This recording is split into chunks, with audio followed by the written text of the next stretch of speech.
पानी के जोश में मदहोश घूमता फिरता था। उसका नाम था फैसल।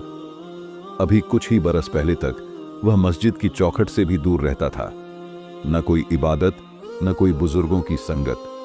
दुनिया की चमक दमक, दौलत का नशा और अपनी अक्ल पर घमंड ही उसकी असली पहचान बन चुके थे। फैसल को लगता था कि इज्जत सिर्फ पैसे से मिलती है और कामयाबी का मतलब है दुनिया को रौंद कर आगे बढ़ना। वह सलीके से सजे कपड़े पहनता, महंगी गाड़ियों में घूमता और अपने हमउम्र लड़कों पर रोब जमाता। उसकी आंखों में ख्वाब थे, मगर उन ख्वाबों में न रूह की तसल्ली थी, न दिल का सुकून। एक शाम जब सूरज ढल चुका था और हवाओं में अजनबी सी ठंडक घुली थी, फैसल अकेला एक सुनसान सड़क पर चल रहा था, मोबाइल पर कान लगाए, दुनिया से बेखबर।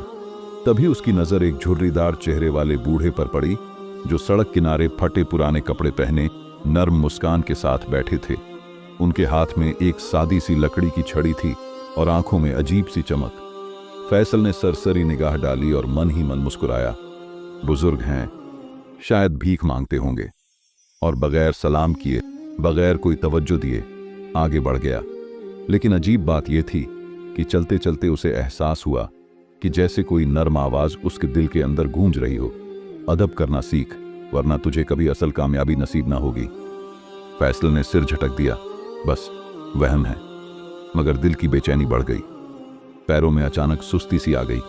दुनिया की वो रफ्तार, वो तेजी, सब थम सी गई। उसने पलट कर देखा, बूढ़े वहीं बैठे थे, मुस्कुराते हुए, जैसे वह जानते हों कि फैसल ने उन्हें ही याद किया है।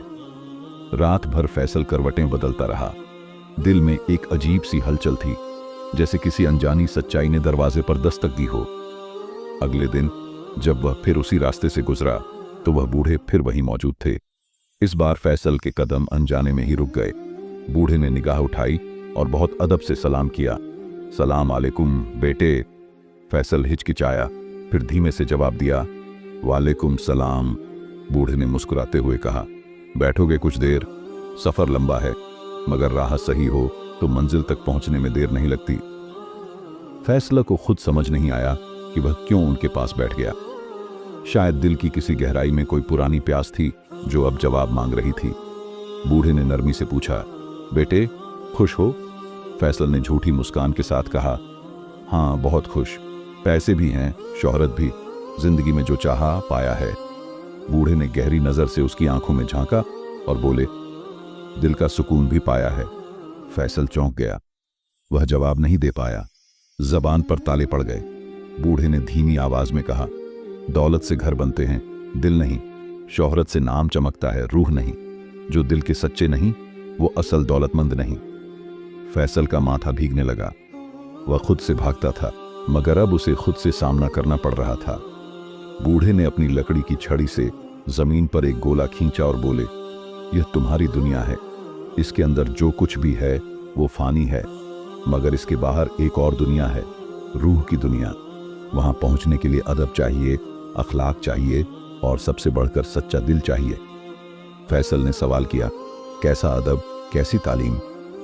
बूढ़े मुस्कुराए, अल्लाह वालों का अदब, वली अल्लाह का एहतराम। जिनके दिलों को अल्लाह ने अपने नूर से रोशन किया है, उनके कदमों में बैठना ही रूह की तालीम है। फैसल हैरान था। वह तो हमेशा समझता था कि बस किताबें पढ़ लेना, दुनिया जीत लेना ही इल्म है। आज पहली बार उसे एहसास हुआ कि असली इल्म दिलों से निकलता है और नर्म अदब के बगैर न इल्म मुकम्मल होता है, न इज्जत। बूढ़े ने आखिर में सिर्फ इतना कहा, अगर चाहो तो एक सफर शुरू कर सकते हो, मगर इस राह में चलने के लिए सबसे पहले घमंड का बोझ उतारना पड़ेगा। फैसल का सर झुक गया।